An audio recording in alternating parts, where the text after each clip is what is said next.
नमस्कार दोस्तों, हमारे YouTube चैनल में आपका हार्दिक हार्दिक स्वागत है। बिना टाइम गवाए हम आज एक नई वीडियो में कक्षा 10वीं हिंदी का प्रश्न पत्र देखने वाले हैं और साथ ही यह भी देखेंगे किस प्रकार के प्रश्न पूछे गए थे जो कि आने वाले प्रश्न पत्रों के लिए इसी पैटर्न के साथ हम तैयारी कर सके। तो चलिए बिना टाइम गवाए देखते हैं क्वेश्चन कैसे आए थे और क्वेश्चन के आंसर क्या क्या थे इसके। तो सेट नंबर ए है, सबके पास अलग अलग सेट आए होंगे तो आप देख लेना। सेट आने क्वेश्चन सेम टू सेम है, बस सेट में क्वेश्चन आगे पीछे करके दिए है। हिंदी का प्रश्न पत्र हाई स्कूल मुख्य परीक्षा 2025 के लिए एमपी बोर्ड का क्वेश्चन पेपर है ना। तो देखते हैं निर्देश दिए बाकायदा यहाँ पे प्रश्न कितने कितने दिए, यहाँ पे कितने अंक के होंगे। और यहाँ पे सबसे पहले देखते हैं अपन प्रश्न क्रमांक पहला, सही विकल्प का चयन कर लिखिए। तो सही विकल्प का चयन कर लिखिए में पहला प्रश्न पूछा इसी में, वात्सल के श्रेष्ठ कवि माने जाते हैं। तो कौन माने जाते हैं? सूरदास जी माने जाते हैं। कौन? सूरदास। अगले प्रश्न में की ओर बढ़ते हैं, हवा की तिरकन का सिमटा हुआ संकोच माना है। तो किसे माना गया है? फसल को माना गया है। इस तरीके से कैंसर होते हैं। अगले प्रश्न की ओर बढ़ते हैं। प्रश्न क्रमांक इसी में तीसरा नंबर का है, वीर रस का स्थायी भाव है। तो वीर रस का स्थायी भाव क्या है? यहाँ पे उत्साह है। क्या है? उत्साह है। इसमें अगले चौथे नंबर प्रश्न है, हलदार साहब को कंपनी के काम से कस्बे से गुजरना पड़ता था। तो किससे गुजरना पड़ते थे? हर 15वें दिन गुजरना पड़ता था। अगले प्रश्न पर बढ़ते प्रश्न क्रमांक यहाँ पे 5वां नंबर का है कि वाच्य के प्रकार होते हैं। तो वाच्य के कितने प्रकार होते हैं? 3 प्रकार होते हैं। अगले इसमें 6वां नंबर प्रश्न देखते हैं,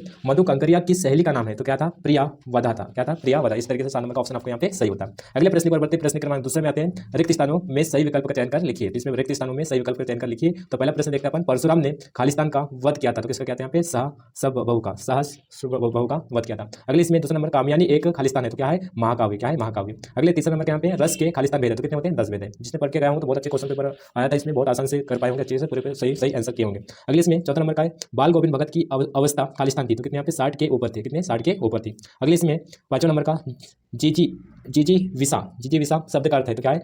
जीने की इच्छा। क्या है? जीने की इच्छा इसका राइट आंसर होता है। अगले 6वां नंबर प्रश्न में देखते हैं, मैं क्यों लिखता हूँ पाठ के लेखक है। तो कौन है? अज्ञेय है। कौन है? अज्ञेय। यह सवाल किया होंगे तो ये गलत है, ये अज्ञेय है। जो मैं क्यों लिखता हूँ इस पाठ के लेखक है अज्ञेय जी।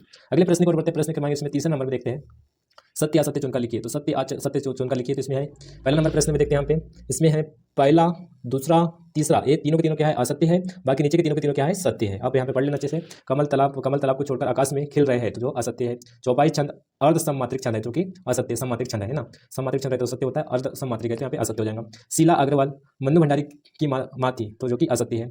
बिस्मिल्लाह खां को शहनाई वादन के लिए भारत रत्न मिला है। जो कि सत्य है। जिस भाव से किसी काम को करने या होने का बोध होता है उसे क्या कहते हैं? क्रिया कहते हैं। जो कि सत्य है। सभ्यता संस्कृति का परिमाण है। तो जो कि सत्य। इस तरीके से आप यहाँ पे पूरे 6 के 6 ऑब्जेक्ट सही होते हैं। शुरू के 3 असत्य, बाकी 3 के सत्य है। अगले प्रश्न को बढ़ते प्रश्न क्रमांक 4 है, सही जोड़ी मिलाकर लिखिए। तो सही जोड़ी मिलाकर लिखिए। तो यहाँ पे का नंबर ऑप्शन यहाँ पे और दूसरी हवाले से मिलाना है। तो यहाँ पे बहुत आसानी से किए होंगे, बहुत आसान क्वेश्चन आए थे इसमें। पहले का आ जाएंगे यहाँ पे, मंगलेश डाबरलाल है ना, संगतकार है ना। और यहाँ पे छंद के प्रकार होते कितने होते हैं? यहाँ पे 2 प्रकार के होते हैं, मात्रिक और वार्णिक छंद। बिस्मिल्लाह खां कौन सा हो जाएगा? यहाँ पे सहनाई वादक है। गले का हार होना, बहुत प्रिय होना है ना। संधि के प्रकार होते हैं, संधि के कितने प्रकार होते हैं? 3 प्रकार होते हैं। और वलम खीरा हो जाएगा तुम्हारे यहाँ पे लखनऊ। इस तरीके से आपको पूरे 6 के 6 ऑब्जेक्ट सही है, सही जोड़ी के। अगले प्रश्न को बढ़ते प्रश्न क्रमांक 5वां है। प्रश्न क्रमांक 5वां में देखते हैं, एक वाक्य में उत्तर लिखिए। तो एक वाक्य में उत्तर पहला वाला प्रश्न देखते हैं अपन, किसकी आभा हट नहीं रही है। तो किसकी आभा नहीं हट रही है? यहाँ पे फागुन। और फागुन के यहाँ पे लिखना है यहाँ पे बसंत भी आएंगे, यहाँ पे बसंत की आभा हट नहीं रही है। अगले इसमें है दूसरा नंबर यहाँ पे, प्रबंध काव्य के कितने भेद होते हैं? तो प्रबंध काव्य के कितने भेद होते हैं? 2 भेद होते हैं। अगले इसमें आते हैं दूसरे नंबर पे, नेताजी सुभाष चंद्र बोस की प्रतिमा कहाँ लगवाई गई थी? तो कहाँ? श्याम बाजार में, नहीं तो कस्बे के चौराहे पे। अगले इसमें आते हैं चौथा नंबर का, काला अक्षर बेस बराबर का अर्थ है। तो काला अक्षर बेस बराबर का अर्थ क्या है? पढ़ा लिखा ना होना, नहीं तो अनपढ़ होना है ना। अगले इसमें 5वें नंबर पे, बाबूजी रामनामा बही में कितने बार राम राम लिखते थे? तो कितने बार? 1000 बार लिखते थे। अगले इसमें 6वें नंबर का, सना सना हाथ जोड़ी पाठ के आधार पर पहाड़ी कुत्ते कब भोगते हैं? तो क्या है? चांदनी रात में भोगते हैं। इस तरीके से रात में भी लिखते तभी आपका आंसर सही होता है। अब आते थ्योरिकल क्वेश्चन में आते हैं, किस तरीके से आंसर लिखना था इसके आपको और कैसे क्वेश्चन पूछे गए थे। सभी सेट का यानी कि क्वेश्चन सेम टू सेम थे, बस आगे पीछे क्वेश्चन होंगे, आप मिला लेना है ना। पहला 6वां क्वेश्चन देखते हैं, प्रगतिवाद की कोई 2 विशेषताएं लिखिए। तो प्रगतिवाद की कोई 2 विशेषता क्या लिखना था आपको यहाँ पे? पहला है जनभाषा का उपयोग हुआ है और दूसरा है आर्थिक और सामाजिक समानता पर जोर दिया गया। इस तरीके से आपको यहाँ पे आंसर लिखना था। अगला प्रश्न इसी का तो पूछा है, रीतिकाल को श्रृंगार काल क्यों कहा जाता है? तो क्यों कहा जाता है इसका आंसर आपको यहाँ पे लिखा है, इस काल में प्रेम, सौंदर्य और श्रृंगार रस की क्या प्रधानता है, इसी कारण से रीतिकाल को श्रृंगार काल कहा जाता है। इस तरीके से आपका आंसर लिख के आना था।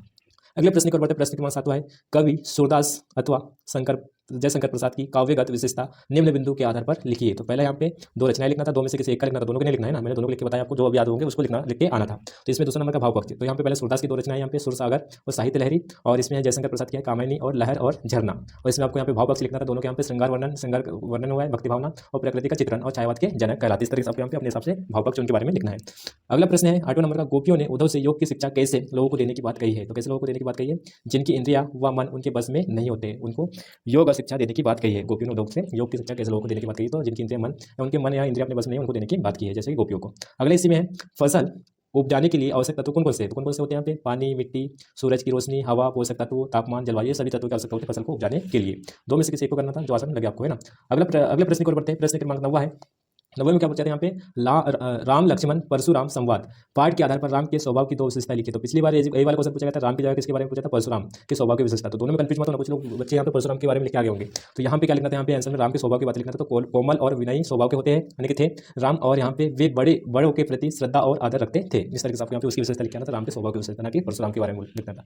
अगले इसमें अथवा क्वेश्चन यहाँ पे संगतकार किन किन रूपों में मुख्य गायक गायिकाओं की मदद करते हैं। तो किस रूप में मदद करते हैं, पहले नंबर पे यहाँ पे लिखा है गायक को उसकी भूले और सही सुर याद दिलाता है और सुर से सुर मिलाकर उन्हें बुलंदी पर पहुंचाने में मदद करते हैं। इस तरीके से यहाँ पे उसकी मदद करते हैं, गायक गायिकाओं की मदद करते हैं।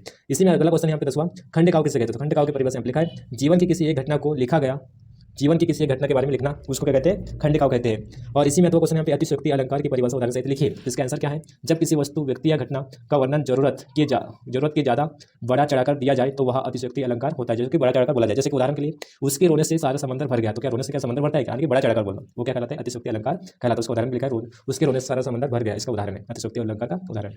अगले प्रश्न की ओर बढ़ते, प्रश्न क्रमांक 11 है। बहुत आसान क्वेश्चन आए थे, कुछ बच्चों लोगों ने पढ़ा होगा बहुत अच्छी तरीके से, तो अच्छे से हल करके आए होंगे। अगले प्रश्न की ओर बढ़ते, प्रश्न क्रमांक 11 है। हास्य रस की परिभाषा लिखते हुए उदाहरण में लिखिए। तो हास्य रस की परिभाषा मैंने ऊपर लिखा हूं इस तरीके से, किसी व्यक्ति या वस्तु की वेशभूषा, आकृति, वाणी या चेष्टा को देखकर हृदय में जो आनंद आता है उसे क्या कहते हैं, हास्य रस कहते हैं, सॉरी हास्य कहते हैं। यानी कि यहाँ पे हास्य कहने के हंसना, हंसी आनंद को देखकर है ना। जैसे उदाहरण के लिए असाधारण वेशभूषा के बिल्कुल फटे पुराने कपड़े पहनते तो कुछ लोग हंसी आ जाती है, लेकिन आज का तो फैशन, आज के जमाने का तो फैशन है कि जानबूझ के फाट पड़ के कपड़े पहनते हैं ना। तो इसका है फिर कोई व्यक्ति क्या बहुत मोटा होता है तो क्या उसके ऊपर भी हंसते हैं, कितना मोटा है। कोई यहाँ पे पुरुष नहीं तो महिलाएं क्या होती है, अत्यधिक काला होते तो उसको भी हंसते हैं लोग, कुछ लोग, सभी नहीं हंसते, कुछ लोग ऐसे होते हैं बेवकूफ जैसे जो कि हंसने लग जाते हैं। कुब्बड़ जैसे किसी के यहाँ पे पीठ क्या कुब्बड़ जैसे निकल जाते हैं, तो इस तरीके से कुछ लोग क्या होते हैं, हंसते हैं, तो इसको क्या बोलेंगे, हास्य रस कहेंगे। इस तरीके से उसका उदाहरण है। अगले प्रश्न को बढ़ते, प्रश्न इसमें दिया है दोहा छंद की परिभाषा उदाहरण सहित लिखिए। तो दोहा छंद की परिभाषा आपको यहाँ पे वाक्य लिख दिया हूं मैंने। दोहा एक मात्रिक छंद है जिसमें 4 चरण होते हैं। कितने चरण होते हैं, 4 चरण। पहले और तीसरे चरण में कितनी मात्रा होती है, 13 मात्रा होती है। और दूसरे और चौथे चरण में कितनी मात्रा होती है, 11 मात्रा होती है। इसका उदाहरण यहाँ पे रहीमन पानी रखिए, बिन पानी सब सुन, और पवन तनय संकट हरण, मंगल मूर्ति रूप। इस तरीके से आपको यहाँ पे उदाहरण लिख के आना था। अगले प्रश्न को बढ़ते, प्रश्न क्रमांक 12 है। आत्मकथा और जीवनी में कोई दो अंतर लिखिए। तो जीवनी, आत्मकथा और जीवनी में कोई दो अंतर, ये क्वेश्चन बार रिपीट होते हैं, इनको बिल्कुल तैयार करके गए होंगे तो अच्छे से लिख के आए होंगे। यहाँ पे पहला अंतर लिखा मैंने दोनों में, यहाँ पे आत्मकथा में अपने जीवन के बारे में लिखा जाता है किसमें, आत्मकथा में, और इसी में जीवनी में किसी दूसरे व्यक्ति के जीवन के बारे में वर्णन होता है ना। इसमें दूसरा नंबर का काल्पनिक होती है, आत्मकथा क्या होती है, काल्पनिक होती है, कल्पना के माध्यम से आने के लिखा होता है। और जीवनी में क्या होता है, एक जीवित यानी कि वास्तविक घटना के बारे में लिखा होता है। इस तरीके से आपको यहाँ पे अंतर लिखना कोई दो। इसके अथवा वाला क्वेश्चन पूछा गया था कहानी और उपन्यास में कोई दो अंतर लिखिए। तो कहानी और उपन्यास में दो अंतर लिखना है। कहानी क्या होती है, छोटी होती है, यानी कि इसका विस्तार संक्षेप में होता है, और यहाँ पे क्या होता है, मुख्य घटना का विस्तृत वर्णन होता है किसमें, उपन्यास में। और इसमें क्या होता है, कहानी में पात्रों की संख्या क्या होती है, कम होती है, इसमें क्या होती है, ज्यादा होती है, पात्रों वाले की व्यक्तियों की संख्या ज्यादा होती है। अगले प्रश्न की ओर बढ़ते, प्रश्न क्रमांक 13 है। लेखिका मन्नू भंडारी के पिता रसोई को भटियार खाना क्यों कहते थे। तो क्यों कहते थे, तो वह हमेशा रसोई के कामों में क्या होती है, उलझी रहती है, और कामों के बारे में चिंतन करती रहती है और सोचती रहती है। इसी कारण से उसको क्या बोलती है, भटियार खाना कहते थे रसोई को। इस तरीके से आपको यहाँ पे आंसर लिख के आना था। इसी का क्वेश्चन यहाँ पे मूर्ति पर लगा सरकंडे का चश्मा क्या उम्मीद जगाता है। तो क्या उम्मीद जगाता है, यहाँ पे देश में देशभक्ति और देश प्रेम की भावना अभी भी जीवंत है, इस भावना को या उसकी उम्मीद जगाता है। इस तरीके से आपके आंसर लिख के आना था। अगले प्रश्न को बढ़ते, प्रश्न क्रमांक 14 है। इसमें भगत ने अपने बेटे की मृत्यु पर अपनी भावनाएं किस तरह व्यक्त की। तो किस प्रकार व्यक्त की यहाँ पे, इसका आंसर है ईश्वर की इच्छा मानकर, आत्मा परमात्मा का मिलन मानकर और उत्सव मानकर। इस तरीके से अपनी भावना को व्यक्त किया था। अगले इसी में क्वेश्चन यहाँ पे काशी में हो रहे कौन से परिवर्तन बिस्मिल्लाह खां को व्यतीत करते थे। तो व्यतीत कैसे करते थे, सांस्कृतिक बदलाव, आधुनिकता का प्रभाव, खान पान में बदलाव से दुखी थे। इसी कारण से यहाँ पे काशी में हो रहे कौन कौन से परिवर्तन में, तो इस तरीके से परिवर्तन को देखकर क्या हुआ, व्यतीत हुए। अगला यहाँ पे प्रश्न, यहाँ पे 15वां प्रश्न है कि स्वयं प्रकाश अथवा मन्नू भंडारी का लेखक परिचय निम्न बिंदु के आधार पर लिखिए। तो पहले यहाँ पे रचना, दो रचनाएं लिखना इनके, और भाषा शैली, इसी भाषा का उपयोग किया था। तो स्वयं प्रकाश यानी कि किसी एक का लिखना है ना, इसमें भी किसी एक का लिखना है लेखक परिचय। तो स्वयं प्रकाश का यहाँ पे क्या लिखना था, यहाँ पे साधना और सूरज कब निकलेगा, इस तरीके से दो रचनाएं इसके। और मन्नू भंडारी यहाँ पे नीचे लिखा है मैं हार चुकी, और यहाँ पे बिना दीवारों का घर। इस तरीके से दो रचनाएं लिख के आना था। तो इसी एक का लिखना था ना, दोनों को नहीं लिखना है, अथवा में दिया है इसमें, या अथवा। तो इसकी भाषा शैली का उपयोग करना था, यहाँ पे सरल सहज भाषा का उपयोग किया है, भावनात्मक शैली और वर्णनात्मक शैली और चित्रात्मक शैली का इस तरीके से क्या है, इनका शैली का उपयोग किया है। इस तरीके से आपको वर्णन करके लिखना था। अगले प्रश्न यहाँ पे 16वां प्रश्न दिया है, निम्नलिखित वाक्यांशों के लिए एक शब्द लिखिए। तो पहले नंबर का दिया है यहाँ पे जिसकी आने की तिथि पता ना हो तो क्या कहलाएगा, अतिथि। यहाँ पे दूसरा नंबर का है जो सब कुछ जानता हो क्या कहलाएगा, सर्वज्ञ, है ना। इस तरीके से आपके यहाँ पे आंसर लिख के आना था। बहुत अच्छे से क्या होंगे, है ना।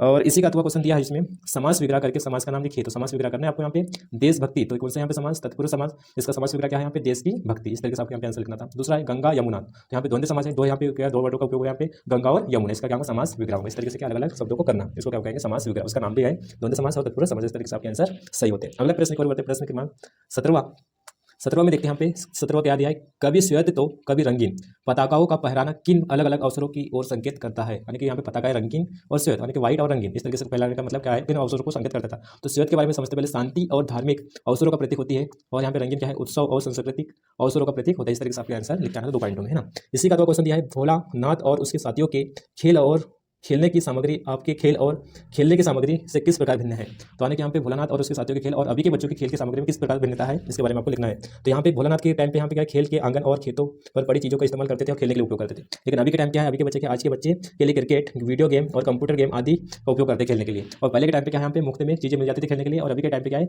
पैसे खर्च करने होते हैं। इस तरीके से अंतर लेके आना था, इसमें से दो में से किसी एक को हल करना था। अगले प्रश्न को बढ़ते, प्रश्न क्रमांक 18वां यहाँ पे है, निम्नलिखित पद्यांश के संदर्भ प्रसंग सहित व्याख्या कीजिए। तो इस तरीके से आपको व्याख्या करना था, आपने पाठ पढ़ा होगा स्कूल में बहुत अच्छे तरीके से, तो पूरा वर्णन करके आए होंगे, है ना। तो अगले क्वेश्चन यहाँ पे को देखते हैं 19वां क्वेश्चन यहाँ पे, कि यहाँ पे भी आपको निम्नलिखित गद्यांश के साथ प्रसंग व्याख्या करना किसी एक को करना है। एक तो इसको कर लो, नहीं तो इसको कर लो। इसको भी पुस्तक में से आपको आपने पढ़ा होगा बहुत अच्छे तरीके से। यहाँ पे गद्यांश संदर्भ प्रसंग सहित आपको व्याख्या करना है, 3 नंबर का क्वेश्चन है। अगले प्रश्न पर बढ़ते हैं, प्रश्न क्रमांक 20वां है, अनुच्छेद लिखना था यहाँ पे, स्वच्छ भारत और स्वच्छ भारत, यानी कि स्वच्छ भारत के लिए आपको यहाँ पे अनुच्छेद लिखना था और पैराग्राफ बना के, और इसका अथवा करना था। तो यहाँ पे कंप्यूटर का उपयोग के संबंध में शिक्षक छात्र के बीच में संवाद, यानी कंप्यूटर का उपयोग किस प्रकार से करना चाहिए, क्या लाभ है क्या हानि है, इसके बारे में आपको बात करते हुए संवाद लिखना था, है ना।